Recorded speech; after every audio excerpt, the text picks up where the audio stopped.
ఘనత ప్రభావాలు కలుగునుగాక. వాక్య ధ్యానములోనికి వెళుతూ ఉన్నాము. 35-40 నిమిషాలు మీ మనస్సును ఎటు అటు తొనకకుండా దయచేసి జాగ్రత్తగా వాక్యం వైపు మళ్లించవలసిందిగా మనవి చేస్తున్నాం. వాక్య ధ్యానంలోనికి వెళుతున్నప్పుడు ఇక బయటి ఆలోచనలు ఏమి ఉండకూడదు. మన మనసులో వాక్యాన్ని వినగలిగితే మంచిది. ఏదో మందిరానికి వచ్చాం వెళ్ళాం, రాకుంటే తిడతాడేమో, రాకుండా మా ఇంటికి రాడేమో, మా కార్యాలు చేయడేమో, నా పెళ్లి జరగదేమో అనుకుంటున్నావేమో. జరుగుతాయి ఎట్లయినా అవి, కానీ ఆశీర్వాదకరంగా ఉండవు. అవి ఉండాలి అంటే వాక్యం మన జీవితాల్లో ఉండాలి. దేవుని పట్ల ఆశ ఆసక్తి కలిగిన వారముగా బ్రతకాలి. ఆదివారానికి అంకితము కాకుండా జీవితకాలమంతా దేవునితో మనం ఉండాలి. ఏదో కార్యాల కొరకు వచ్చేవారు చాలామంది ఉంటారు. నేను బాప్టిస్ట్ సంఘంలో కాపరిగా పనిచేస్తున్నప్పుడు ఇక యవనప్రాయం వచ్చి పెళ్ళిడు వచ్చిందంటే యవనస్తులు బాగా కనబడేవాళ్ళు. అంకుల్ బాప్తిజం పొందిన తర్వాత ఇక మా పెళ్ళి ఎల్లుండి అనేవాళ్ళు. ఏం చేస్తాం, ఇక ఒత్తిడి కనుక చేయక తప్పకపోయేది. కానీ ఇక్కడ అలాంటిది ఏం కుదరదు. పప్పులు ఉడకవు. చాలా రోజులు చెప్తున్నాను. అలాంటి వారు ఎవరైనా ఉంటే 3 షేర్ల నీళ్లు తాగబెడతా. ఆ పని చేస్తా చూడు. కనుక జాగ్రత్త. అది నేను చాలా కాలం నుంచి చెప్తున్నాను, ఇప్పుడే చెప్పట్లే కదా, చాలా ఏళ్ళ నుంచి చెప్తున్నాను. దేవుడు అంటే చాలామందికి భయం లేదు, భక్తి లేదు. ఉద్యోగాలు చేస్తారు, వాళ్ళు ఉద్యోగాలు చేస్తున్నామన్నట్టు కూడా తెలియదు సంఘానికి. అంటే ప్రసాద్ ఏంటంటే కానుకెయ్యరు, అది కూడా లేదు. మళ్ళీ ఇక మరి ఏమిట్లు లెక్క పెట్టాలనో వారిని తెలియదు. మొత్తం మీద వచ్చిన మీరందరూ ధన్యులు. దేవునికి స్తోత్రాలు చెల్లిస్తూ మీ అందరికీ శుభములను తెలియచేస్తూ వాక్య ధ్యానములోనికి ఆహ్వానాన్ని అందిస్తూ ఉన్నాం. కాపరి అంటేనే హెచ్చరిక చేయాలి, మందలింపు కలిగించాలి, కరెక్షన్ చేయాలి, ఖండించాలి, గద్దించాలి. అది కాపరి లక్షణం. సంపాదించుకోవడానికి సునాయాసమైన కథలు చెప్పేసి, పిట్టకథలు చెప్పి జోకొట్టి అందరితో చప్పట్లు కొట్టించుకొని ఇంటికి పంపిస్తారు. అది కాదు, ఇక్కడ ఉండదు. అది ఇక్కడ ఉండదు. ఇక్కడికి వచ్చామంటే కరెక్షన్ చేసుకొని వెళ్ళాలి. కనుక అందుకు దేవునికి స్తోత్రాలు చెల్లిస్తూ ఇన్నిటిని భరించి ఇంతకాలం నాతో వస్తున్న మీ అందరికీ వందనాలు. ప్రశాంతి అక్క ఒకవైపు, చెల్లె ఒకవైపు, మధ్యన కూర్చుంది, పైకి దండం పెట్టింది. బాగా తిడతావు కాదు అన్నట్టు. సరే, ఏది ఏమైతేనేమి మనమంతా ఒక కుటుంబం. దేవునికి స్తోత్రం. మనమందరం ఒక తల్లి పిల్లల్లాగా దేవుని పిల్లలం. మనం గోత్రాలు వేరు, ప్రాంతాలు వేరు, అభిరుచులు వేరు, అలవాట్లు వేరు, ఆచారాలు వేరు, మీ రుచులు వేరు, మీ థింకింగ్ నేచర్ వేరు. అయినా అందరం ఒక దగ్గర ఉన్నాం, ఒక కుటుంబముగా ఉన్నాం. దేవునికి స్తోత్రం. ఆల్మోస్ట్ ఇక్కడ కూర్చున్న వారందరూ నాతో తిట్లు పడ్డ వాళ్ళే. మీరు ధన్యులు, నేను కూడా ధన్యుని. నా వెనకాల మీరు కూడా తిడుతున్నారు. సరే, ఏది ఏమైతేనేమి అన్నిటిని భరించి దేవుని బిడ్డలముగా బ్రతుకుతున్నాం. మీ అందరిని బట్టి దేవునికి స్తోత్రాలు చెల్లిస్తూ ఉన్నాము. దేవునికే మహిమ కలుగును గాక. ఆమేన్. గత వారము మనం ఒక మాటను ధ్యానం చేసాం. దాన్ని కొంచెం విస్తరించి దాన్ని కొంచెం క్రింద మీద కలిసి కొన్ని మాటలను మనం ఆలోచన చేద్దాము. ఈ ఉదయం వాక్య ధ్యానము కొరకై చదివించబడిన పరిశుద్ధ లేఖన భాగం అపోస్తలుడైన పౌలు ఫిలిప్పీలకు వ్రాసిన పత్రిక 4వ అధ్యాయము మొదటి 7 వచనాలను రొడ మేరీ యోహాను ఉదయం చదివింది. బిడ్డను అభినందిస్తూ ఉన్నాం. దాంట్లో నుండి కొన్ని మాటలను ఆలోచన చేద్దాం. యూజువల్గా మనం 3 పాయింట్లు చూస్తూ ఉంటాం ఎక్కువ శాతం. అవసరమైతే 4, 5 చూస్తాం. ఈరోజు 7 చూద్దాం. 7 కూడా టైంలోనే వెళుతాం. స్పీడ్గా కొంచెం గేరు మార్చి వందే భారత్ లాగా వెళుదాం. మామూలు ట్రైన్ లాగా కాకుండా వందే భారత్ లాగా వెళుదాం. ఈ మధ్యన ప్రశాంతోయ్ బెంగళూరుకు వందే భారత్ వచ్చింది. రైట్, జస్వంతపూర్ వరకు ఈ మధ్యన స్టార్ట్ అయింది. రైట్, వందే భారత్ లాగా వెళుదాం. సరేనా? Right, very good. పైన బాల్కనీలో జాగ్రత్తగా వినాలి. నాకు సీసీ కెమెరాలు కనబడుతుంది నాన్న. మీ ఫోన్లు వాడకూడదు. ఫోన్లు వాడకూడదు. యంగ్స్టర్స్ కొంచెం జాగ్రత్తగా వినండి. మంచిది, అది మీకు మంచిది. గెస్ట్ స్పీకర్ వచ్చినప్పుడు నేను పైనుంచి వస్తాను. లేదంటే సీక్రెట్గా ఎవరన్నా పైకి పంపించి ఫోటో తీపిస్తా బిడ్డ, మీరు ఫోన్ చేతులు ఉండగా. ఇక నెక్స్ట్ సండే మీరు అలర్ట్ ఉండదు మందిరంలోనికి. కనుక ఫోన్ తెరవద్దు, బైబిల్ తెరవాలా. ఇక ఫోన్ కొంచెం స్విచ్ ఆఫ్ చేయండి, సైలెన్స్లో పెట్టండి. మందిరం ఆరాధన అయిన తర్వాత ఫోన్ చూడండి. ఇక్కడికి వచ్చిన తర్వాత పరధ్యానంలో ఉన్నావంటే దేవుని కంటే ఎక్కువగా దానిని నువ్వు ప్రేమిస్తున్నావని అర్థం. నా చేతిలో 2 ఫోన్లు ఉన్నాయి, 2 ఫోన్లు ఉండే దగ్గర ఉన్నాయి. ఇప్పటికి 2 కాళ్ళు వచ్చినాయి. నేను ఎత్తుకోను కూడా. అది తర్వాత ఎత్తుకొని మాట్లాడతాం. జాగ్రత్తగా విందాం. సమయం మంచిది. దేవునికి స్తోత్రం. భక్తుడైన పౌలు తన పరిచర్య చాలా ఉన్నతమైన పరిచర్య. అనేక ప్రాంతాలకు ప్రయాణాలు చేశాడు. ఆల్మోస్ట్ ఎక్కువ శాతం కాలినడకతో చేశాడు. సుదీర్ఘమైన ప్రాంతాలకు సముద్ర ప్రయాణం చేశాడు. పడవ ప్రయాణం చేస్తున్నప్పుడు పలుమార్లు సముద్రంలో పడిపోయాడు. ఓడ బద్దలైపోయింది, ఓడ ముక్కలైపోయింది, ఓడ విడిపోయింది, మనుషులందరూ నీటిలో పడ్డారు. చాలామంది పౌలుతో ప్రయాణం చేస్తున్న వారు నీటిలో మునిగి చచ్చిపోయారు. ఒకసారి ఈయన నీటిలో పడి మునిగి తేలుతూ ఒక దివికి చేరాడు. సముద్రంలో దివి ఉంటవి కాదు, ఆ దివికి చేరాడు. ఆ దివిలో ఉన్న వారందరూ విష జంతువులు లాంటి వారు. అక్కడున్న వారందరూ ఆ విష జంతువుల మధ్యన ఉన్నారు. ఈయన సముద్రంలో పడి బయటికి వెళ్ళి మునిగి తేలుకుంటూ దీపములోనికి వెళితే అమ్మో సముద్ర దేవత వచ్చినట్టుంది, ఆ దేవత ఈయనను పట్టినట్టుంది, ఈయన మా దగ్గరికి వస్తే అది మమ్ముల బట్టి మేమేమైపోతామో అని ఈయనను చంపుట కొరక ఇష్టపడుతూ ఉన్నాడు. అలాంటి సందర్భంలో ఆయన బయటికి వెళ్ళేసరికి ఆ దివిలో అడుగుపెట్టగానే ఒక పాము చేతిని పట్టుకుంది. ఆ పామును దులిపేశాడు కింద. వారికి మరింత భయం వేసింది. ఇలాంటి కండిషన్స్ ఎన్నో ఉన్నవి. ద్వీపము పేరు చెప్పగలను, ప్రాంతము పేరు చెప్పగలను. నేను చెప్పిప్పుడు మీరు చదవాలి బైబిల్. అది అపోస్తలుల కార్యముల గ్రంథంలో ఉంటుంది. క్లూ ఇచ్చాను కదా, అది చదవండి. కనుక అలాంటి ప్రాణాపాయాలకు ఎన్నోసార్లు ఆయన గురి అయ్యాడు. పలుమార్లు పస్తులున్నాడు, 40 మార్లు కొట్టబడ్డాడు, ఎన్నోసార్లు అవమానపరచబడ్డాడు, చిత్రహింసలకు గురయ్యాడు. ఆయన గురి, గమ్యము, ఆలోచన, ఆయన దీక్ష అంతా సువార్త ప్రకటించాలి, ప్రభు వైపు అనేకులను మళ్లించాలి. యేసుక్రీస్తు తరువాత సువార్త చేసిన వ్యక్తి ఎవరు అంటే ఆయనే పౌలు. ఆయన పరిచయం ఎరిగిన మేధావులు, బైబిల్ పండితులు ఆయనకు ఒక బిరుదు ఇచ్చారు, చిన్న యేసు అని బిరుదు ఇచ్చారు. యేసు తర్వాత ఇక పౌలే, ఇక శిష్యులైనా ఎవరైనా తర్వాతనే. ఇక్కడ వాక్యం పౌలు రాస్తూ ఉన్నాడు ఈ ఫిలిప్పీ సంఘానికి. సువార్త ప్రకటిస్తున్నాడన్న నెపముతో పౌలును పట్టి కొట్టి చిత్రహింస చేసి బందీగృహంలో ఉంచాడు. వారాల తరబడి, నెలల తరబడి బందీగృహంలో జైల్లో ఉన్నాడు. ఆయన జైల్లో ఉండి నా సంఘానికి సందేశం ఇవ్వాలి, నా ప్రజలకు మంచి మాటలు చెప్పాలి, ఆధ్యాత్మికంగా వారిని బలపరచుట కొరకు సందేశాన్ని చెప్పాలి అనుకున్నప్పుడు ఉత్తరాలు వ్రాశాడు. ఆ ఉత్తరాలే ఈ పత్రికలు. 13 పత్రికలు ఉన్నాయి బైబిల్లో. ఆ పత్రికలే జైల్లో ఉండి వ్రాశాడు. ఎవరికి అంటే తన ప్రాణానికి ప్రాణముగా ప్రేమిస్తున్న తన ప్రియ బిడ్డలకు. ఎందుకు తిడతాడు పాస్టర్ అంటే, మిమ్మల్ని బాగా ప్రేమిస్తున్నా, నీ ప్రేమ వద్దయ్యా అనేవాళ్ళు ఎవరైనా ఉంటే దండం పెడుతున్నా, లేచి వెళ్ళిపోండి బయటికి,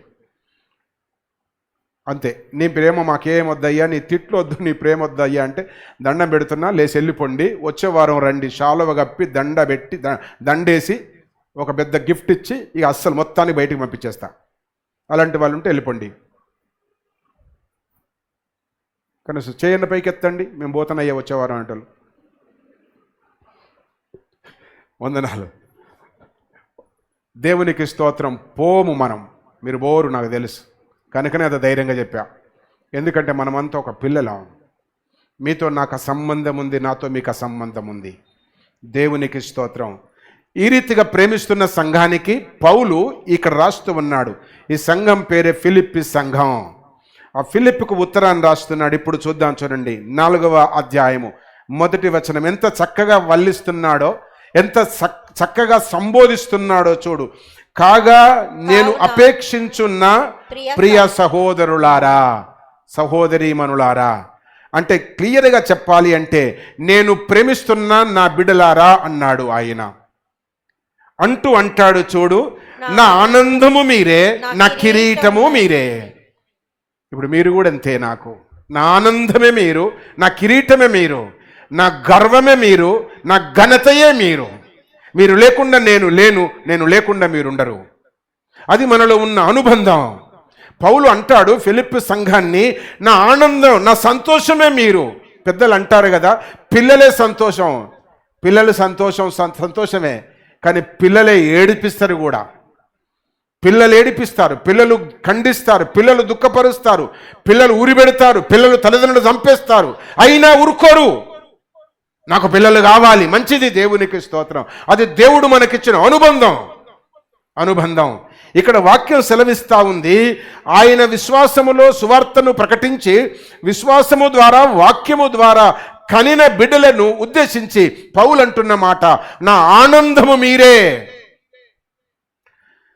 హాలిడేస్ వస్తున్నవి, రేపటి నుండి హాలిడేస్ అంటే పిల్లలంతా ఎక్కడ పోదామంటారు చెప్పండి? మా మయూరిక గొడవే లేదు, వచ్చి అమ్మమ్మ ఇంటనే దొరికింది కదా, ఆ పేచే లేదు. దూరం ఉన్న వాళ్ళు ఏమంటారు? అమ్మమ్మ ఇంటికి పోదాం. పోయిన నెలంతా మా రోహన్ నానమ్మ దూరం ఉంది కనుక నానమ్మ దగ్గరికి పోయాడు. మా అమ్మమ్మ ఇంటికి పోదాం, నానమ్మ దగ్గర నుంచి అమ్మమ్మ దగ్గరికి పోయాడు. అక్కడనే 2 ఇళ్ళు కనుక 2 ఇళ్ళు చుట్టేసుకొని వచ్చాడు కదా. పిల్లలు అమ్మమ్మ ఇంటికని ఇష్టపడతారు, అమ్మమ్మ ఇంటికని ఇష్టపడతారు. ఎందుకు అంటే అమ్మమ్మ ఎంత వృద్ధాప్యములో ఉన్నా, ఎన్ని డబ్బులు లేకున్నా అమ్మమ్మనండి, నానమ్మనండి, జేజమ్మనండి పటు, ఇక ఎవరైనా పిల్లల పిల్లలు ఇంటికి వచ్చినప్పుడు వారికి ఏదైనా మంచి చేయించి పెట్టాలి, వారికి ఏదైనా మంచిది ఇవ్వాలి, శ్రేష్టమైనది ఇవ్వాలి, ఒక రుచికరమైనది చేయాలి. కష్టపడి వణుకుతూ అయినా ఒక ప్రత్యేకమైనది సిద్ధం చేసి పిల్లలకు అందిస్తుంది. పండుగ అంటే ఏంటి స్పెషల్ అని నేను సర్వే చేశా ఒక 20 years బ్యాక్. పండుగ అంటే ఏంటి స్పెషల్ అంటే మీరు అంటారు, స్పెషల్ వంటకాలు ఉంటాయి అంకుల్, కొత్త బట్టలు ఉంటాయి అంకుల్ అంటారు. అవేం కాదు, అవన్నీ ఉంటాయి. వాటన్నిటికంటే పండుగ అంటే స్పెషల్ ఏంటో తెలుసా? లేటుగా భోంచేయడం. ఎందుకు లేటుగా భోంచే? పండుగ అంటే 10 మంది వస్తారు. ఏమి నీళ్ళమ్మా, పండుగ అంటే 10 మంది వస్తారు. ఆ 10 మందికి 10 రకాలు ఉండాలి తల్లి. మళ్ళీ పిల్లలు చేయనియది, చేసి వచ్చారు, కూర్చోండి బిడ్డ, మీరు పడుకోండి బిడ్డ, ఉండండి బిడ్డ, మీరు రాకండి పోయి దగ్గరికి, నేను చేస్తా, స్టవ్ దగ్గర నేనే ఉంటా, కిచెన్లో నేనే ఉంటా, నేనే వండి పెడతా అని ఈ ముసలావిడ వణుకుతూ 4-5 రకాలు చేయడానికి కొంచెం లేట్ అవుతుంది. ఆ సమయంలో ఎవరన్నా వచ్చి, ఏంది అమ్మమ్మ, ఏంది బాగా హుషారుగున్నావు అంటది. అమ్మో నా పిల్లలు వచ్చారు, వాళ్ళే నా ఆనందం. అందరికీ పెట్టిన తర్వాత ఉంటే తింటది, లేకపోతే వంటది, అంతే. నా పిల్లలే ఆనందం, నా పిల్లలే ఆనందం, వారే నా సంతోషం. పౌలు అదే అంటున్నాడు ఇక్కడ, సంఘమే నా ఆనందం. ఎంత సంతోషం, ఎంత ఆనందం. ఇలాంటి ఆదివారాలు వాక్యం చెప్పడానికి పెద్ద సంఘాలు నన్ను ఆహ్వానిస్తున్నాయి. నేను పెద్దోన్న నీకు అసలే కాదు. నిన్నటి దాకా సభలలో మాట్లాడి వచ్చేసా 3-4 స్థలాలలో. కానీ ఆదివారం నా సంఘంతోనే ఉండాలి. నేను ఏ ఆదివారం డొమ్మగొట్టలే, మీకు తెలుసు అది. కారణం ఏమనగా ఈ పూట నా పిల్లలతో ఉంటేనే నాకు సంతోషం. అది నేను నేర్చుకున్న సత్యం, నేను అలవరుచుకున్న అలవాటు. ఇక్కడ పౌలు కూడా అంటాడు, నా సంఘమే మీరే నా ఆనందం, మీరే నా గౌరవం. కిరీటం అంటే గౌరవం. కాపరికి గౌరవము ఎవరు అంటే సంఘమే.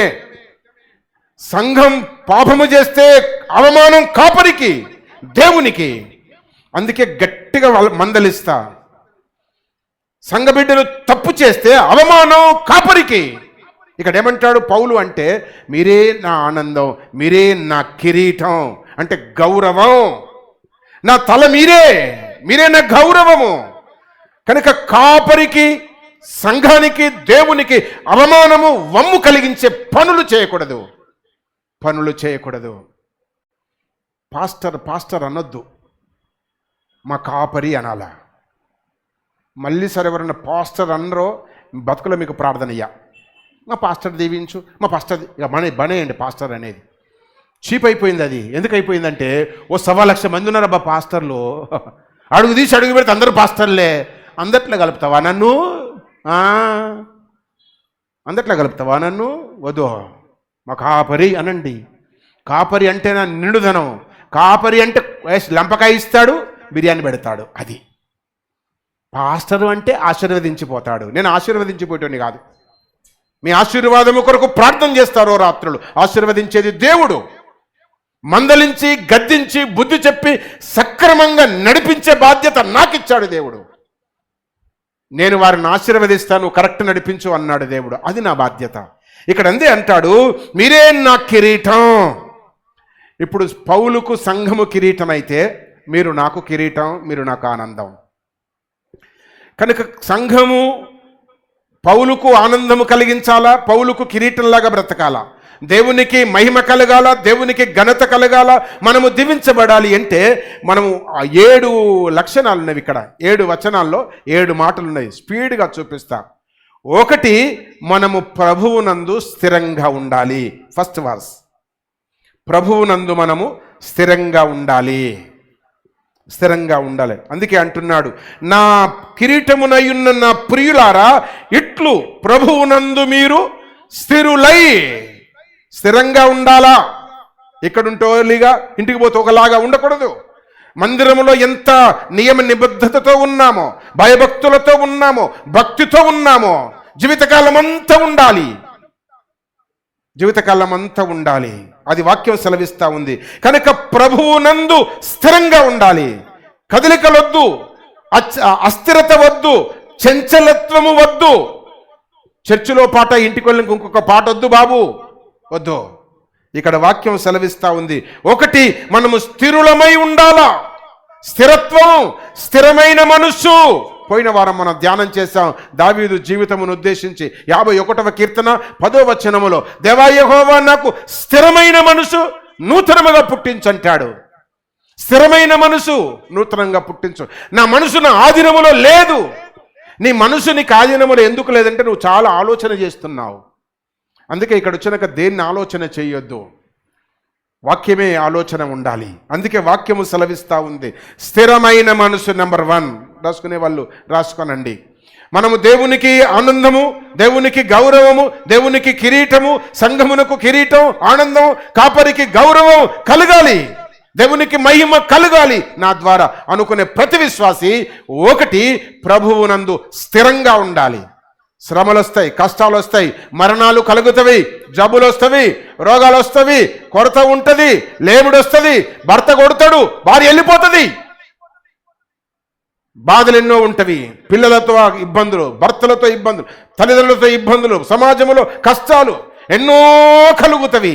ఎన్ని కలిగినా ప్రభువునందు మనం స్థిరంగా ఉండాలి. అది దేవుడు కోరుకుంటూ ఉన్నాడు ఈ ఉదయం. నెంబర్ 1. రెండవదిగా మనం చూద్దాం, చూడండి 2వ వచనం, ప్రభువునందు ఏకమనస్సు. సంఘమంతా ఏకమనస్సై ఉండాలా. క్వైర్ని ఎందుకు నిలబెట్టట్లే? ఈరోజు పాట, ఆఫరింగ్ పాట చాలా కోపం వచ్చింది నాకు. తిడితే అందరి మనసు పాడైపోతాను ఊరుకున్నా కానీ పాస్టమ్మతో సహా వీళ్ళతో సహా తిడదాం అనుకోని ఇప్పుడు నేను చెప్తున్నా. కింద మీద కొడితే ఏపులు పలుగుతాయి. పాడు చేశారు, సరిగా పాడలే, నాకు బాధ అనిపించింది. నేనేమో పరిగెత్తా ఉంటే వాళ్ళని కూసో జర మెలగబదాం అన్నట్టు కొడుతున్నారు వాళ్ళు, అట్నే పాడుతున్నారు. ఇక్కడ మైకులు పట్టుకున్న వాళ్ళు కూడా క్వైర్ని పెట్టలే. ఎందుకు అని అంటే అందరూ పాడాలా, అందరికీ ఒకే ట్యూన్ లాగా ఉండాలా, బయట వినేవాళ్ళు అట్లా వినాలా. ఆఫరింగ్స్ పాట పాడుతున్నప్పుడు కొన్నిసార్లు బ్రిడ్జ్ మీద నిలబడుతున్నారు కొందరు, కొన్నిసార్లు చూసుకుంటూ వెళ్ళిపోతున్నారు, కొన్నిసార్లు నిలబడుతుందంటే ఇక్కడి నుంచి వచ్చే సౌండ్ వాళ్ళని బ్రేక్ ఆపేసింది. ఏం బాగా వినబడుతుంది ఏందబ్బా, మంచిగా వినబడుతుంది అని. పాట పాడితే కప్పల అది చెరువులాగా ఉండొద్దు, బకబక బక బక అట్లా అడితే కప్పలు ఒకదానికి గలవది. సంఘముల పాట కప్పల అరుపులాగొద్దు.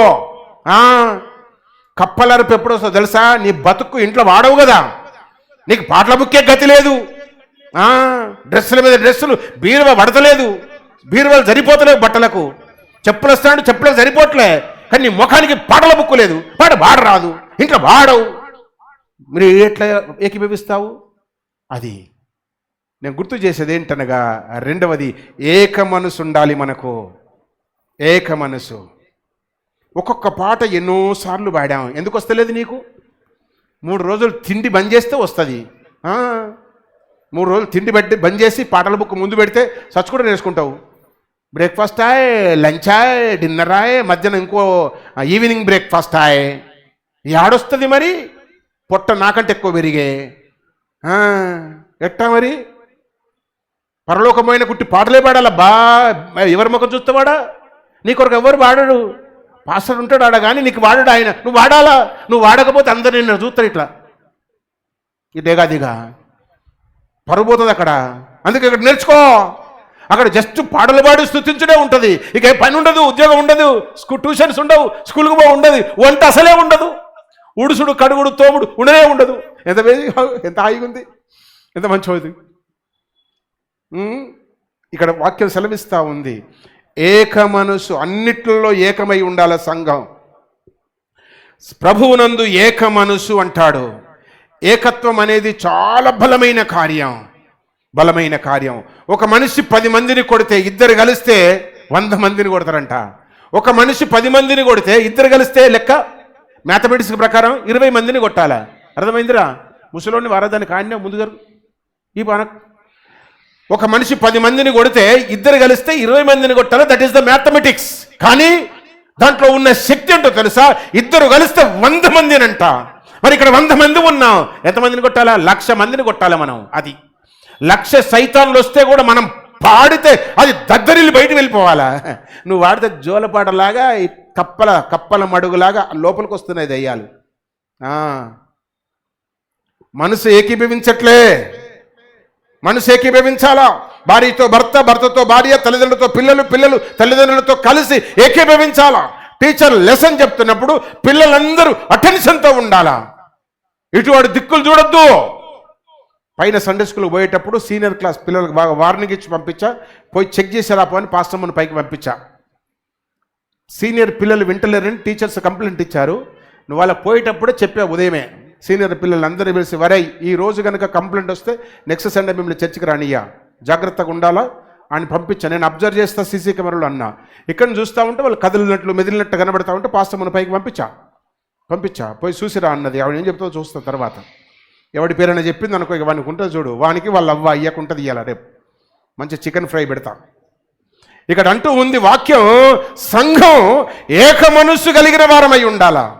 అన్ని విషయాల్లో ఏకమై ఉండాలా, ఏకమైపోవాలా. నువ్వు ఒకటంటే నేను ఒకటి వద్దు. అందరం ఒక యూనిఫామ్లో, ఒక యూనిటీగా, ఒక ఈక్వాలిటీగా ఉండాలా అన్ని విషయాల్లో. అందుకే ఇక్కడ అంటాడు, రెండవది ఏక మనసు. ఒకటి చెప్పాలా, స్థిరమైన మనసు. రెండవది ఏక మనసు కలిగి ఉండాలా. ఎఫెస్సీ పత్రిక రాస్తూ అంటాడు 4వ అధ్యాయం 11వ వచనంలో, రాసుకొని ఇంటికి పోయినాక చూసుకోండి. ఎహెజ్కేలు గ్రంథం 11:19 కూడా రాస్తాడు అక్కడ, ఏక మనసు ఏక హృదయం. నీ రాతి గుండెను తీసేస్తా, మాంసం గుండెనిస్తా. ఆ మాంసం గుండెకు ఏకత్వం, ఏకమైన మనసు కలిగి ఉండాలా. వాక్యము సెలవిస్తా ఉంది కనుక రెండవది ఏక మనసు. మూడవది మూడో వచనం, అవును నిజమైన నా సహకారి, అవును నా నిజమైన నా సహకారి అంటాడు. కిందికి రాస్తాడు, నా ఇతరుల సహకారులతో. అదే 3వ వచనం చివరి భాగంలో అంటాడు, ఆ సహకారుల పేర్లు ఎక్కడున్నాయంట. అది నువ్వు సహకారివే అయితే, నువ్వు సహాయము చేసి సహకరించి సపోర్టుగా ఉండగలిగితే నీ పేరు జీవగ్రంథంలో ఉంటుందంట.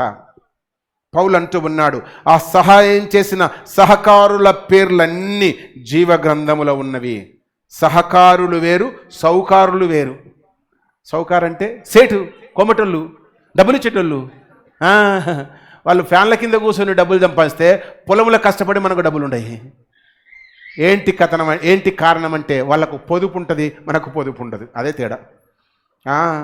డబ్బు చాలా పొదుపుతో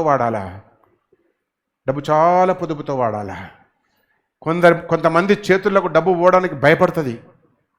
అట్లా పోతే ఇట్లా వెళ్ళిపోతా వాని దగ్గర పోను, నేను వాళ్ళ ఇంటికి పోను అంటుందట డబ్బు. చర్చి గుమ్మం ఓపెన్ చేస్తే నేను పోత చర్చిలకు అంటది.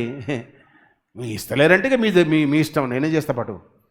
చర్చిలకైతే డబ్బు రావాలని ఇష్టపడుతుంది. ఇక్కడికి వచ్చిన డబ్బు మళ్ళీ చాలా కష్టంగా బయటికి పోతుంది. అది ఇక్కడ సహకారి కాదు, సహకారు. నీవు సహకారివేనా? సంఘానికి సహకారిగా ఉండాలి, కుటుంబానికి హెల్పర్గా, సహాయం చేసేవారముగా, సహకారులముగా ఉండాలి. భర్తకు, భార్యకు, పిల్లలకు, తల్లిదండ్రులకు, పెద్దలకు, స్కూల్లో, ఆఫీసులో, డ్యూటీలో, కాలనీలో మనల్ని చూసి సంతోషపడాలి. హెల్పర్స్ముగా ఉండాలి, సహాయం చేసేవారుగా ఉండాలి. దేవుని యొక్క వాక్యం సెలవిస్తూ ఉంది కనుక మూడవది సహాయపు మనసు, సహాయము చేసే మనసు, సహాయపు మనసు. సహాయము చేసిన మనస్తత్వం కలిగిన ఒక మనిషి పేరు చెప్పండి బైబిల్లో నుండి. దావీదు. Very good. ఎవరు చెప్పారు? సమరేయుడు ఎవరు చెప్పారు పేరు? Very good. నేను సమరేయుడు రెఫరెన్స్ చెప్పండి ఎవరైనా. నీకు ఎందుకు మొదలుపెడతావు? ఈ నుంచి నెత్తి మీద ఎత్తేస్తేమన్నా, నీ మీద కోపం ఉంది నాకు. చెప్పండి. సమరయుడు కరెక్ట్ నాన్న. రాకేష్ చెప్పాడు, మునుగపాటి రాకేష్. సమరయ్య రెఫరెన్స్ చెప్పండి, గిఫ్ట్ ఇస్తా. బైబిల్ చూడొద్దు, నన్ను చూడాలి. బుక్ పేరే కాదు, రెఫరెన్స్ కూడా చెప్పాలి. కొన్ని బుక్ పేరు చెప్పండి, గిఫ్ట్ లేదు. Very good. రెఫరెన్స్ చెప్పండి. మరి గిట్నే ఉంటుంది. హరికథలాగా వినిపోతున్నాం మనం. ఈ సమరయుని రెఫరెన్స్ చెప్పినన్ని సార్లు ఏ రెఫరెన్స్ చెప్పలేదు అనుకుంటా నేను. కొన్ని వేల సార్లు చెప్పా రెఫరెన్స్. ఇంటికి పోయినాక తగలబడండి బైబిల్ తీసి. చెప్పి ఇప్పుడు నేను లూకాసు వార్త కరెక్టే. లూకాసు వార్తలో సమరయుని పేరు మారుమోగుతూ ఉంది, ఇక్కడ పరలోకంలో. ఏంటి కారణం అంటే, ముక్కు ముఖం తెలియని వ్యక్తికి సమస్తాన్ని ద్వారపోసి హెల్ప్ చేశాడు. అది సహాయం చేశాడు. పిల్లికి పిడిసేయం మనం. కాకికి అన్నం తింటుంటే కాకికి ఈ ఎంగిలి చేత్తో ఇట్లా అంటారా అనరాట, ఇట్లా అంటే దీనికి అంటుకున్న మెతుకులు ఎడకెద పడతాయో. అంత పిసినారా? ఆ పిసినారి కనుకనే కానికెత్తలేవు పటు. వాక్యం సెలవిస్తూ ఉంది ఇక్కడ. మనం సహకారులముగా ఉండాలి. అవసరం పడితే సహాయం చేయాలి, సమయం చేయాలి, ధనము చేయాలి, మన శ్రమ చేయాలి, మనం కష్టపడాలి, పని చేయాలి. యవనస్తులు చూడడానికి పని చేస్తారు పాటు. అబ్బో అట్లా పెడతారు సీన్స్. వీని స్టేటస్లో గవే ఉంటాయి. పెళ్ళి అయ్యేదాకా గవే ఉంటాయి స్టేటస్లో. ఏముంటాయి? ఎవరికో ఎలుపు చేసినట్టు, ఏదో ఉరగబెట్టినట్టు, ఏదో తీసుకొచ్చి కట్టినట్టు ఆడు పెడితే ఆ స్టేటస్లో చూసి పడిపోయాయి. ఎవరురా? వద్దు. జీవితకాలం అంతా హెల్ప్ చేసే వారంగా ఉండాలి. హెల్ప్ చేసేవారు. ఇక్కడ వాక్యం సెలవిస్తూ ఉంది. పౌలు అంటాడు, నా ఫిలిప్పి సంఘమా, మీరు సహాయం చేసేవారిలాగా ఉండండి. ఒకటి, మీరు స్థిరంగా ఉండండి. రెండవది, ఏకత్వం. మీలో భేదాభిప్రాయాలు వద్దు, మీలో గొడవలొద్దు, భేదాభిప్రాయాలు వద్దు. కనుక మీరు ఏకమైన మనసు కలిగిన వారై ఉండండి. రెండవది. మూడవది, మీరు సహాయము చేసేవారుగా ఉండాలా. మంచి సమరయునిలాగా ఉండాలా. కీర్తన 45వ కీర్తన 5వ వచనములు అంటాడు, అరుణోదయమున దానికి సహాయము చేయుచున్నాడు. దేనికి అంటే దేవుని పట్టణానికి. ఆ పట్టణములో దేవుని ప్రజలున్నారు అంటాడు. ఆ పట్టణములో దేవుడున్నాడు గనక దానికి చలనము లేదు. నీ పట్టణములో, నీ ఇంట్లో, నీ హృదయంలో, నీ జీవితంలో దేవుడుంటే నీకు చలనం ఉండదు. నీకు సహాయం చేస్తాడు. ఎప్పుడంట? అరుణోదయమున, అర్ధరాత్రి అరుణోదయమున చేస్తాడు. 46వ కీర్తనలో ఉంది కదా, అరుణోదయమున దేవుడు దానికి సహాయము చేయుచున్నాడు అంటాడు. అర్ధరాత్రి పౌలు శీలలు ప్రార్థన చేస్తే దేవుడు హెల్ప్ చేసి ఆ ద్వారబంధకములను ఊడదీశాడు. జైలు గడప గుమ్మములు కదిలినవి. పౌలు శీలలు జైల్లో ప్రార్థన చేసి పాటలు పాడితే జైలు సూపరింటెండెంట్ మారిపోయాడు. నువ్వు పాటలు పాడితే ఇంట్లోనోడే బయటికి రావట్లే. ఎత్తిందారా పాట మీ అమ్మ? అయిపోయాయి, నేను రానురా అంటుండు. ఎత్తినాడరా మీ అయ్యే పాట? పో నేను రాను అంటున్నారు. అది అట్లా అంటున్నారు కనుక పాటలన్నీ అయిపోయినాక వస్తున్నారు. మీరు పాటల మీద శ్రద్ధ ఉంటే ఇంకా ముందుకు వస్తారబ్బా పాడడానికి. వాక్యం సెలవిస్తూ ఉంది ఇక్కడ. అరుణోదయమున దేవుడు దానికి సహాయం. మనము సహాయము చేసేవారముగా ఉండాలా. మనం సహాయం చేస్తే వారు సహాయం చేస్తారు. నువ్వు సహాయము చేయకుండా సహాయాన్ని ఆశించొద్దు. అక్క అంటే అక్క అంటారు, అమ్మ అంటే అమ్మ అంటారు. పుంటుకూరేస్తే గొంగుర మాంసం వస్తుంది. గొంగుర పచ్చడి నువ్వు ఇస్తే పక్కలకు వాళ్ళు గొంగుర మాంసం వేసిస్తారు. అర్థమైందా? పోయినా సరే ఏదో పార్టీ అయితే ఈ పక్కోడు చిన్న పిల్లోడు క్రిస్టియన్స్ వాడికి కొంచెం జిలేబీ పెంచినాం కదా. ఎప్పుడు అది మనం జిలేబీ 2 జిలేబీ కవర్లు వేసి వాడికి ఇచ్చా. ప్లాస్టిక్ చిన్న పిల్లోడు, వాడు ఇంత ఉంటాడు, 4 years బాయ్. 2 జిలేబీ పీసులు ఇచ్చేసి పక్కకు పంపించాను నేను, వాడు కనబడుతుండని. వాడు పోయి ఫస్ట్ అంకుల్ ఇచ్చిండని చెప్పిండంట. 2వ రోజు ఆమె గోంగూర మాంసం వండి పంపించింది నాకు. ఎంత బాగుంది.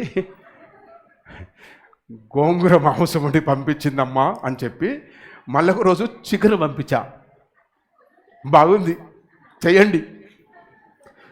చికెన్ పంపిస్తే మరుసటి రోజు పాస్ట్ అంకుల్కు ఫిష్ ఇష్టం అంట అని తెలుసుకున్నాడట ఆయన. మొత్తం ఫిష్ పంపించాడు. పండుగ, క్రిస్మస్ పండుగ మాకు. ఎవరికి? సహాయం చేసేవారికి. అది పిల్లికి పిడిచే వేయకపోతే, పక్కింటి వారికి పట్టించుకోకపోతే నీకెందుకు ఇస్తారు? నీకెందుకు ఇస్తారు? నీ ఇంటి నుండి వాళ్ళ ఇల్లు ఎంత దూరమో వాళ్ళ ఇల్లు నుండి నీ ఇల్లు ఎంత దూరం. నువ్వు ఇస్తే ఇస్తారబ్బా, వాక్యం అదే. అందుకే పౌలు అంటున్నాడు, బిడ్డలారా మీరు సహాయము చేసేవారుగా ఉండాలి, అప్పుడు దేవుడు మనకు సహాయం చేస్తాడు. దేవుని నామముల మీరు చేస్తే దేవుడే స్వయాన మనకు చేస్తాడు. మీరు నేను మళ్ళీ ఏకమైపోదాం. నేను జైల్లో ఉన్నా, బయటకు వస్తా. అప్పటి వరకు మీరు స్థిరంగా ఉండండి, ఏక మనసుతో ఉండండి, సహాయం చేసేవారుగా ఉండండి అంటాడు. మూడవది. నాలుగవది చూస్తాము. 4వ వచనం. ఒక్కొక్క వచనానికి ఒక్కొక్క మాట అయిపోయి 4వ వచనానికి వచ్చేసాం. అంటే 4వ తలంపు, ఎల్లప్పుడూ ప్రభువునందు ఆనందించుడి, మరలా చెప్పుతున్నా సంతోషించుడి. అది 4వది ఏంది అంటే సంతోషపు మనసు. బాగా బాధ కలిగిందా? ఆఫీసుకు పోతూ బాగా తిట్టి పోయిండు నీ భర్త. తిరిగి ఆఫీసు నుంచి వచ్చేసరికి వేడి ఏమన్నా బ్రేక్ఫాస్ట్ చేసి గుమ్మములోకి రాగానే ప్రైజ్ ద లార్డ్ అండి అని ఓ పాట ఎత్తుకో. బతుకులా నేను తిట్టాడు, మళ్ళా పాటెత్తుకుంటాం మనం. చిప్పిరింటికలన్నీ మొక్క మీదకి పెట్టుకొని శనిపోయిన బట్టలు వేసుకొని ఈయనకి ఇంకా ఇట్లుంటాను గిట్టనే ఉంటా అని ఇంట్లోకి వచ్చేదానికి వాడు బయట పోయేటట్టు ఉంటాం మనం. ఇంట్లోకి వచ్చేది బదులు నిన్ను చూసి భయపడి బయటికి పోతే అట్లుంటాం మనం. తిట్టి పోయింది కాదు, కొట్టి పోయింది కాదు, అని ఉంటాం మనం. వద్దు బిడ్డ, వాక్యం సెలవిస్తూ ఉంది. సంతోషము. కష్టాలు ఉంటవి, బాధలు ఉంటవి. సంతోషము వలన 2 కార్యాలు. ఒకటి నీకు మంచి ఆరోగ్యం. రెండవది ఆధ్యాత్మికంగా బలపరుస్తాడు దేవుడు. నీ సంతోషాన్ని చూచి ఏడ్చేవాడు నవ్వుతాడు. నీ సంతోషాన్ని చూచి సైతాను వానికి క్షేమవుతుంది.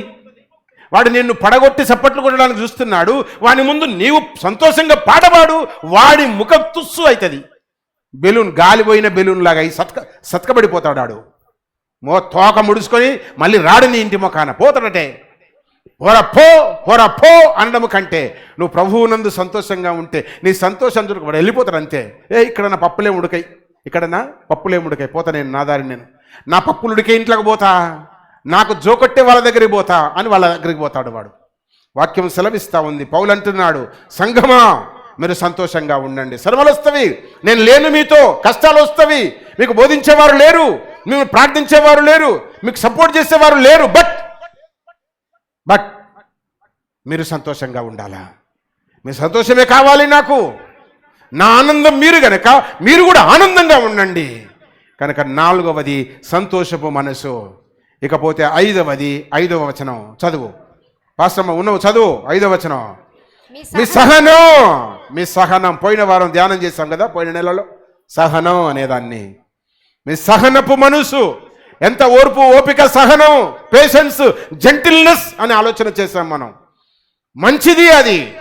సహనం అనేది చాలా పెద్ద మనసు. తీతుకు ఉత్తరం రాస్తూ పౌలు రాస్తాడు. చూడండి, రెఫరెన్స్ తిప్పండి అబ్బా. 2వ అధ్యాయము 2వ వచనం, బుక్ ఆఫ్ టైటస్, తీతుకు రాసిన పత్రిక 2:2 చదువు. 2:2 చదువు. తీసావా? చదువు. తీతుకు 2:2 లేదా? ఉందా? ఏలయనగా వృద్ధులు మితానుభవం గలవారును మాన్యులను స్వస్థ బుద్ధి గలవారును విశ్వాస ప్రేమలయందు సహనములయందు లోపము లేని వారు. చూసారా, మీకు సహనం ఉంటే లోపం పోతుంది, పాపం పోతుంది. సహనం అవసరం. గొడవలు రావడానికి కారణము సహనము లేకపోవడమే. కోపన్నో తాపన్నో, ఉద్యోగం బయటనో, ఆటోడు బయటనో, బయట గేటు కాడలు వెళ్ళయిందో, ఇంటి ఓనర్ తిట్టిండో, ఆఫీసు నుంచి ఇంటికి వచ్చినప్పుడు ఆయన ఏమో అన్నాడు, ఆయన ఇంట్లోకి వచ్చి తడబడ అంటే కొంచెం తొందరపడకు, నువ్వు కొంచెం ఓపిక పెట్టుకోవా, కొంచెం అట్లా కొంచెం సిద్ధమైన తర్వాత అన్నీ సిద్ధమవుతాయి. ఆయన ఎగిరితే మనం ఎగిరొద్దు, ఆమె ఎగిరితే మనం ఎగిరొద్దు, పక్క ఆయన తిరిగితే మనం తిట్టొద్దు. మనం కొంచెం సహనం, ఓర్పు, కొంచెం పేషెన్స్ వాక్యం సెలవిస్తూ ఉంది. కొంత సహనం. పేతురు మంచిగా వర్ణిస్తాడు దాన్ని. చూద్దాం, చూడండి. 2వ పత్రిక, పేతురు 2nd లెటర్, 2వ పత్రిక తీసారా? 1వ అధ్యాయం 6వ వచనం బాగా రాస్తాడబ్బా. కొన్ని గుణాలు రాస్తాడు చూడక్కడ. జ్ఞానమునందు ఆశానిగ్రహము, ఆశానిగ్రహమునందు సహనము, సహనమునందు భక్తి. చూసారా, సహనములో భక్తి పుడుతుందట. సహనము నీకుంటే నీ సహనములో భక్తి పుడుతుంది. విత్తనము భూమిలో వేస్తే మొలక వస్తుంది, బయటికి మొక్క బయటకు వస్తుంది. అట్లనే సహనము నీకంటే సహనములో భక్తి పుడుతుంది. భక్తి పుట్టలేదు అంటే సహనము లేదు, సహనము లేదు. అదే వాక్యం సెలవిస్తూ ఉంది. సహనము గురించి బాగా రాస్తాడు. సంఘానికి ఉత్తరాన్ని వ్రాస్తూ లేదా సంఘాన్ని మందలిస్తూ దర్శనములో చూసిన యోహాను భక్తుడు ప్రకటన గ్రంథములో నీ సహనము నేను ఎరుగుదును అంటాడు. 2వ అధ్యాయము 7వ వచనం 19వ వచనం 2వ అధ్యాయం 19వ వచనం అంటాడు చూడు. నీ క్రియలను నీ ప్రేమను నీ విశ్వాసమును నీ పరిచర్యను నీ సహనమును నేను ఎరుగుదును. చాలు, అవి చెప్పాల మన పట్ల. పరిశుద్ధాత్మ దేవుడు మన పట్ల సాక్ష్యం ఇవ్వాల. ఇక్కడ సంఘము పట్ల దేవుడు సాక్ష్యం ఇస్తూ ఉన్నాడు. సంఘము పట్ల దేవుడు సాక్ష్యం ఇస్తున్నాడు. తుయతైరలో ఉన్న సంఘానికి పరిశుద్ధాత్మ దేవుడు ప్రవచనముగా వ్రాస్తూ నీ పేషెన్స్ ఎంతో నాకు బాగా తెలుసు, నీ సహనాన్ని నేను ఎరుగుదును, అంచేత నీ సహనమును బట్టి మంచివాడవు మంచిదానవు అని నీకు తీర్పు. కనుక 5వది సహనము. 5వది సహనము. 2 ఉన్నవి, ఆ 2 చెప్పేస్తాను చూడండి. 5వది సహనం. 6వ వచనం. వచనానికి ఒకటి అన్నాను కదా, దేనిని గూర్చి చింతపడకు. రైట్. 6వది ఏంటి? చింతమత్కరో. చింత ఎందుకు ఉండొద్దు అంటే, చింత నీకుంటే అన్ని రోగాలకు మూలం అదే. బీపీకి చింతనే, షుగర్కు చింతనే, మనశ్శాంతి లేని స్థితికి చింతనే, థింకింగే. చింత నీ చెంత ఉండొద్దు. చింత నీ చెంత ఉండొద్దు. చింత నీ పంత లోపల ఉండొద్దు, అంటే నీ పడసలో నీ ఇంటి లోపల ఉండొద్దు. చింత వద్దబ్బా అంటే స్థిరంగా ఉండాలా, ఏక మనసు కలిగి యేసును స్తుతించాలా. చింతంతా మటుమాయమవుతుంది. అందుకే 6వది చింతమత్కరో. చింతించకొద్దు. Don't worry. దేని కొరకు చింతించకండి. నువ్వు చింతించి ఏం చేసుకోలేవు. మనం చింతించకనే తెల్లయన్నీ నల్లగా చేసుకుంటున్నాం. ఇంకా నల్లగా కావాలన్నా మా ఉన్నాడు చూడు, మా భయ్యా ఉన్నాడు పొండి, మంజిరి నరసింహ పక్కనే. నల్లగంట నల్లగా చేస్తాడు, పొట్టిగంటే పొట్టిగా చేస్తాడు, పొడుగా ఆయన చేయడు. అర్థమైపోయింది అందరికీ. అందరం అదే కోవ కదా, పర్వాలేదు, నేను తిడతలేను, గుర్తు చేస్తున్నా. చింతించి మనం ఏమి చేసుకోలేము. ఎత్తు చేయలేము, కుర్చ చేయలేము, తెల్లగా చేయలేము, నల్లగా చేస్తున్నాము. వాక్యం మాత్రం గుర్తు చేస్తూ ఉంది. చింతామత్కరో. థింక్ చేయకూడదు, ఆలోచన చేయకూడదు. ఆలోచనయే సర్వరోగాలకు మూలము, చింతయే అన్నిటికీ మూలము. అందుకే చింతించకూడదు. నేను చెప్పిన మాటంతో ఒక రెఫరెన్స్లో చూద్దాం. చూడండి, మత్తయి సువార్త. పిల్లలు బాగా డివోషన్లో ఉన్నారు, క్లాసుల్లో తీక్షణంగా. సండే స్కూల్ పిల్లలు దిగకముందుకు చర్చ అయిపోతుంది పాటు. రైట్. మత్తయి సువార్త 6వ అధ్యాయం తీసారా బిడ్డ?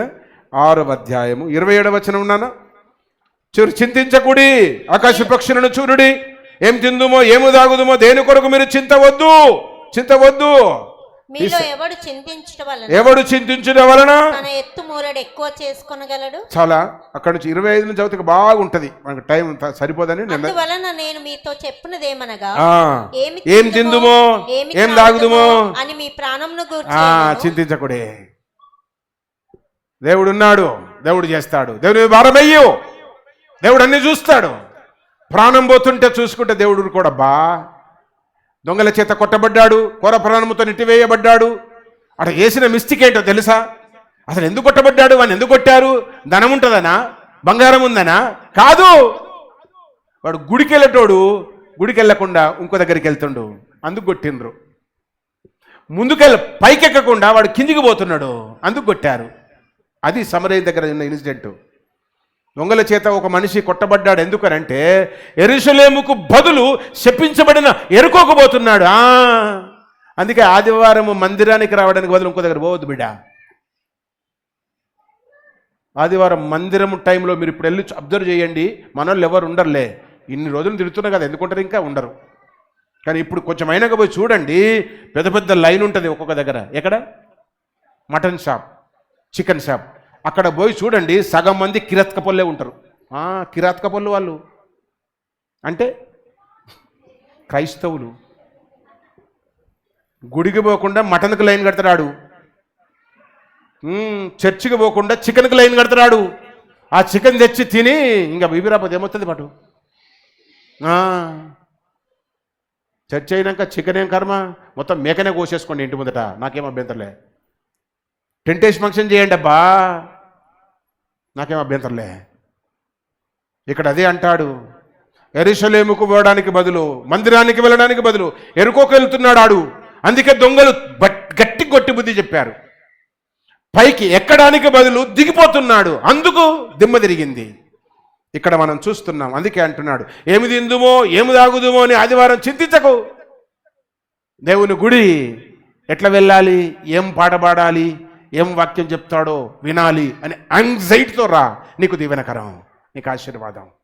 విన్నదంతా మనసుకి ఎక్కుతుంది, దాన్ని అప్లై చేసుకో, లైఫ్లో దీవించబడతావు. అందుకే ఇక్కడ అంటూ ఉన్నాడు, ఏమి తిందుమో ఏమి తాగుదుమో అని చింతించకు. ఏనాటికి ఆనాటికి చాలు. ఆకాశ పక్షులను చూడు, పురుగులను చూడు, ప్రాణులను చూడు.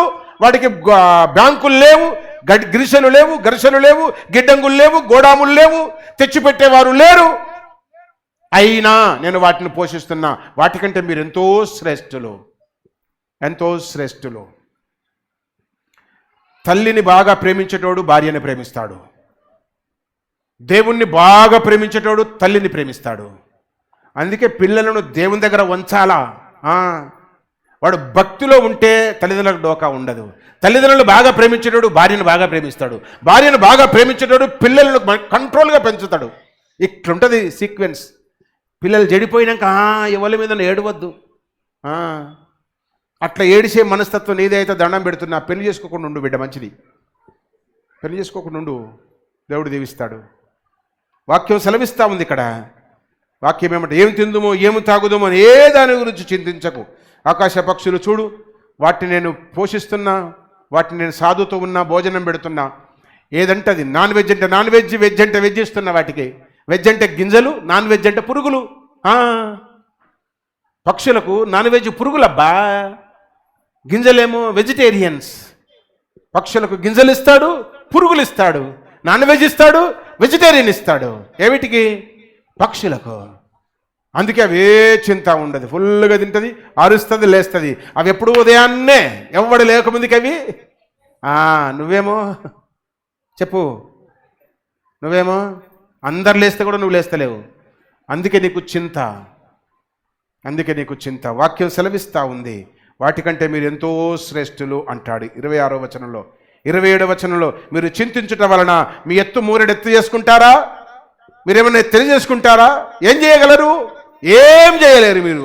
అందుకే ఏం చింత మీకు వద్దు, దేనిని గురించి మీకు చింత వద్దు అనే మాటను దేవుని యొక్క వాక్యంలో మనం చూస్తున్నాము ప్రియులరా. అందుకే 6వది చింత. చింత మనకు ఉండకూడదు, థింకింగ్ మనకు ఉండకూడదు. సంఘస్థులారా అంటాడు పౌలు, మీరు చింతించకండి. చింతపడి జబ్బులు తెచ్చుకోకండి, చింతపడి ఇబ్బందులు తెచ్చుకోకండి. చింతించకుండా ఉండండి, దేవుని మీద భారం వేయండి. దేవుడే సర్వం చూసుకుంటాడు. నీ పనుల భారం యెహోవా మీద మోపము అంటాడు. అప్పుడు ఆయన నీ ఉద్దేశములన్నీ సఫలమగును అంటాడు. కనుక మన భారము దేవుని మీద మోపాలి, చింతించకుండా మనము ముందుకు సాగాలి. ఎన్నవది? 6వది, లాస్ట్ వన్, 7వది. 6వ వచనం చివరి భాగం చూడమ్మా. 6వ వచనం చివరి భాగం. ప్రతి విషయంలో ప్రార్థన విజ్ఞాపనముల చేత కృతజ్ఞత పూర్వకముగా. Last one, thanksgiving, gratitude heart. కృతజ్ఞత మనసు, కృతజ్ఞత మనసు, కృతజ్ఞత మనసు నీకు అవసరం. ఇప్పటి వరకు ఎన్ని పొందావో వాటిని బట్టి దేవుణ్ణి స్తుతించు. నువ్వు స్తుతిస్తేనే దేవుడు నీకు సమస్తం ఇస్తాడు. స్తుతిస్తే పరిస్థితులన్నీ నీకు అనుకూలంగా మార్చబడతవి. స్తుతిస్తే నీకు కావలసినవన్నిటిని దేవుడు సమకూరుస్తాడు. అంచేత నీవు స్తుతించడానికి ఇష్టపడాలని వాక్యము సెలవిస్తూ ఉంది. లాస్ట్ వన్, కృతజ్ఞత. కృతజ్ఞత నీకుండాలా, కృతజ్ఞత నీకుండాలా. కృతజ్ఞత ఎప్పుడు వస్తుంది అనగా, నీ జీవితంలో జరిగిన క్రియను నీవు గుర్తు చేసుకుంటే నీకు కృతజ్ఞత. నీకు కృతజ్ఞత లేదు అంటే నువ్వు బేమాందారివి, బేమాందారివి. అన్ని మర్చిపోయావు. పొట్ట నిండా తిన్నావు, తిన్న ఇల్లుని మర్చిపోయావు. పెట్టిన చేయిని మర్చిపోయావు. గిన్నెడు మంచినీళ్ళు ఇస్తే ఇల్లు మర్చిపోకూడదు. గిన్నెడు మంచినీళ్ళు ఇస్తే ఇల్లు మర్చిపోకూడదు. 4 సంవత్సరాల కిందట మా ఇంట్లో మీరు ఏం తిన్నారు అయ్యా అని ఎవరైనా అడిగితే అడగని ధైర్యంగా నేను చెప్తా. ఏ వంటతో తిన్నా మా నవ్వుతుంది కూడా. ఏ వంటతో తిన్నాను అని చెప్తా. ఆ రోజు టేస్ట్ ఎట్లుండో చెప్పమంటే చెప్తా నేను. మీరు పెట్టేదాన్ని ప్రతిదీ కూడా నేను చెప్పమంటే చెప్పగలను. నేను ఏ నెల ఎంత వేసానయ్యా కవరు అని చెప్పండి. ఒక్క 2-3 నిమిషాలు టైం ఇవ్వండి, మీరు ఎంత వేసారో కరెక్ట్గా చెప్పేస్తా. అర్థమవుతుందా? మర్చిపోయే బేమాన్దారిని కాదు నేను. కృతజ్ఞత ఎంత ఉంటుందో దేవుడు అంత విస్తారంగా దీవిస్తాడు. నీకు దీవెనలు కావాలంటే పాస్టర్ ఇయ్యాడు, ఏ పాస్టర్ ఇయ్యాడు, అందరు దరిద్రులే, నేను కూడా ఇయ్యా. కృతజ్ఞత అయితే దేవుడిస్తాడు నీకు. కృతజ్ఞత మనము కలిగి ఉంటే దేవుడిస్తాడు. కృతజ్ఞతల్లోనే దేవుడు కురిపిస్తాడు ఆశీర్వాదాలను. ఆశీర్వాదం అని ప్రార్థన చేసి ఆశీర్వాదం కొరకు ఆరాటపడడం కంటే ఇచ్చిన వాటిని బట్టి కృతజ్ఞత కలిగి ఉంటే ఇంకా అడిషనల్గా ఇస్తాడు. సారీ అనే మాట సంబంధాన్ని, బంధుత్వాన్ని బిల్డ్ చేస్తుంది. నేను అనే మాట బంధుత్వాన్ని కట్ చేస్తుంది. చర్చల గ్రూపులో పెట్టా చూడండి. సారీ, క్షమాపణ అడిగి సంబంధాన్ని కుదిరించుకుంటే దీవించబడతావు. ఇగోతో నేను పెద్ద, నాకు తెలుసు, నేను ముందు, నేనే అంటే బంధం బ్రేక్ అయిపోతుంది, తెగిపోతుంది. వాక్యం సెలవిస్తూ ఉంది. కృతజ్ఞత దేవుని బంధుత్వాన్ని బలపరుస్తుంది. దేవునితో మనకున్న అనుబంధాన్ని దృఢపరుస్తుంది, మరింత స్థిరపరుస్తుంది. కనుక కృతజ్ఞులమై బ్రతుకుదాం. పెద్దలు అంటారు, అన్నం తిన్న స్థలాన్ని మర్చిపోకూడదంట. అన్నం తిన్న స్థలాన్ని మర్చిపోకూడదు. దేవుడు రక్షణ ఇచ్చాడు. దేవుని పట్ల కృతజ్ఞులమై ఉందాం. మీ పట్ల నేను, నా పట్ల మీరు, మనమందరం దేవుని పట్ల కృతజ్ఞులమై బ్రతకగలిగితే దేవుడు విస్తారంగా ఇస్తాడు. ఈ కృతజ్ఞత ఎక్కడ ఉండాలి అంటే రాస్తాడు చూడు, 100వ కీర్తన 4వ వచనంలో, మందిరములో కృతజ్ఞతార్పణలు చెల్లించుచు ప్రవేశించుడి అంటాడు. వేర్? మందిరం, దేవుని గాడ్స్ టెంపుల్. ఎక్కడా అంటే మందిరములో. ఎవరికి అంటే యెహోవాకు. యెహోవా అంటే ఉన్నవాడు, మనతో ఉన్నవాడు, ఆనాడు ఉన్నవాడు, మొన్న ఉన్నవాడు, నిన్న ఉన్నవాడు, ఇవాళ ఉన్నవాడు, రేపుండేవాడు. యెహోవా అంటే ఉన్నవాడు. ఎక్కడ అంటే మందిరములో కృతజ్ఞత చెల్లించాలా. ఎవరికి అంటే దేవునికి. ఆయన ఎవరు అంటే యెహోవా అంటే ఎవర్ లాస్టింగ్, నిరంతరం ఉండువాడు, అంతము లేనివాడు, నిరంతరం ఉండువాడు. 105వ కీర్తన 1వ వచనములో యెహోవాకు అంటాడు. చాలా ఉన్నాయి రెఫరెన్సులు, అవన్నీ చెప్పనేను. ఎక్కడ అంటే మందిరములో. ఎవరికి అంటే యెహోవాకు. ఎవరు చెల్లించాలా అంటే రాస్తాడు చూడు, 97వ కీర్తన 12వ వచనం. నీతిమంతులు అంటాడు. నీతిమంతులు, మందిరములో ఉన్న వారందరూ నీతిమంతులు. ఎవరు నీతిమంతులు అనగా పాపాన్ని ఒప్పుకొని దేవునిగా కలిగి ఆయన రక్తములో కడగబడిన వారందరూ నీతిమంతులు. నీతిమంతులు ఖర్జూరపు మట్టల వలె మొవ్వు వేస్తారు, వర్ధిల్లుతారు, పచ్చని చెట్టు వలె నిరంతరం ఉంటారు. నా టైం అయ్యింది, నేను ముగించేస్తున్నాను. ఆలోచన చేద్దాం. ఫిలిప్పు సంఘాన్ని దేవుడు పౌలు ద్వారా ఎంత చక్కటి హెచ్చరికలు, 7 వచనాల్లో 7 సందేశాలు, ఇవన్నీ గనుక మనము కలిగి ఉంటే, ఈ 7 లక్షణాలు, ఈ 6 లక్షణాలు మనము కలిగి ఉంటే 7వది దేవుడిస్తాడు. ఏమిస్తాడు? 7వ వచనం చదవండి. 7వ వచనం చదవండి. అప్పుడు సమస్త జ్ఞానమునకు మించిన దేవుని సమాధానము మీ హృదయములకు మీ తలంపులకు కావలి ఉండునుగాక. ఎవరు కాపరి అంటే పరిశుద్ధాత్ముడే మన కాపరి, ఆయనే మన కావలి. ఈ 6 మనము పాటించగలిగినప్పుడు సమస్త జ్ఞానమునకు మించిన దేవుని సమాధానం, గాడ్స్ పీస్. నేటి ధ్యానాంశం చెప్పండి ఇప్పుడిక. దేవుని సమాధానం అది. అందుకే ముందు చెప్పలేదు ధ్యానాంశం. దేవుని సమాధానము మనకు కావాలి అంటే పైన చెప్పిన 6 పాటించాలా. నెంబర్ 1 స్థిరమైన మనసు. నెంబర్ 2 ఏకమైన మనసు. నెంబర్ 3 సహాయము చేసే మనసు. నెంబర్ 4 సంతోషపడే మనసు. నెంబర్ 5 సహనము కలిగిన మనసు. నెంబర్ 6 కృతజ్ఞత కలిగిన మనసు. 6 మనము పాటిస్తే 7వది దేవుడిస్తాడు. ఏది అనగా ఆయన సమాధానం. ఆయన సమాధానములో వెండి ఉంది, బంగారము ఉంది, డబ్బులో ఉన్నవి, ఇల్లు ఉంది, సంతానం ఉంది, డాలర్స్ ఉన్నవి. నువ్వు ఎక్కిపోయే ఫ్లైట్ కూడా దాంట్లోనే ఉంది. ఎన్నడూ ఎక్కలేదా ఫ్లైటు? ఏసై వస్తాడు చూడు, ఎక్కుతాం ఫ్లైటు. ఎవడెక్కని ఫ్లైట్ ఎక్కుతాం మనం. మేఘాల మీద యేసు రానై ఉన్నాడు, నిన్ను నన్ను తీసుకొని పోనై ఉన్నాడు. వస్తావా? కళ్ళు మూయండి, ప్రార్థన చేసుకుందాం. కళ్ళు మూయండి, తలలు వంచుదాము, దేవుని సహాయాన్ని అడుగుదాము. దేవుని సహాయము, దైవ సహాయము, గాడ్స్ పీస్, దైవ సహాయం, సమాధానము కావాలి అంటే 6 మనము జరిగించాలి, కలిగి ఉండాలి. స్థిరమైన మనసు, ఏక మనసు, సహాయపు మనసు, సంతోషపడే మనసు, సహనము కలిగిన మనసు, సహనము కలిగిన మనసు, చింతించని మనసు. 7వది కృతజ్ఞత మనసు. ఈ 7 మనము పాటించగలిగితే దానికి కవరేజ్గా, అడిషనల్గా దేవుడు నీకు అందిస్తాడు. 7వ వచనములో సమస్త జ్ఞానమునకు మించిన దేవుని సమాధానము. చిన్నదానికి పెద్దదానికి చింత వద్దు, ఆలోచన వద్దు, థింకింగ్ వద్దు. ఓకే ఆలోచించి బీపీ తెచ్చుకోకు. ఏమి చింత వలన ఏమి సాధించ, వదిలేయి దేవుని మీద. సంతోషంగా ఉండు, సహనముతో ఉండు, సహాయము చేస్తూ ఉండు. ఏదైనా మంచి చేయగలవా? సహాయము చేయగలవా? దాని కొరకు సహాయము చేయు. స్థిర మనసు కలిగి ఉండు, అందరితో ఏకత్వముగా ఉండు. దేవుడు నీకు సమస్త జ్ఞానమునకు మించిన దేవుని సమాధానం దేవుడు నీకు ఇస్తాడు. అది నీ హృదయాలకు, నీ జీవితాలకు, నీ కుటుంబానికి కావలిగా ఉంటుంది, మనల్ని లీడ్ చేస్తుంది. ఈ ఉదయం వాక్యం విన్న మనందరికీ, ఆన్లైన్లో వింటున్న వారికి, రికార్డెడ్ వాయిస్ వింటున్న వారందరికీ సమస్త జ్ఞానమునకు మించిన దేవుని సమాధానము కలుగును గాక. పరిశుద్ధుడవైన మా తండ్రి, కృప కలిగిన దేవా, మీకు వందనాలు చెల్లిస్తూ ఉన్నాము. భక్తుడైన పౌలు తను ప్రేమించిన బిడలైన ఫిలిప్పు సంఘానికి ఉత్తరాన్ని వ్రాస్తూ 4వ అధ్యాయములో 7 లక్షణాలు ఎత్తి చూపించాడు.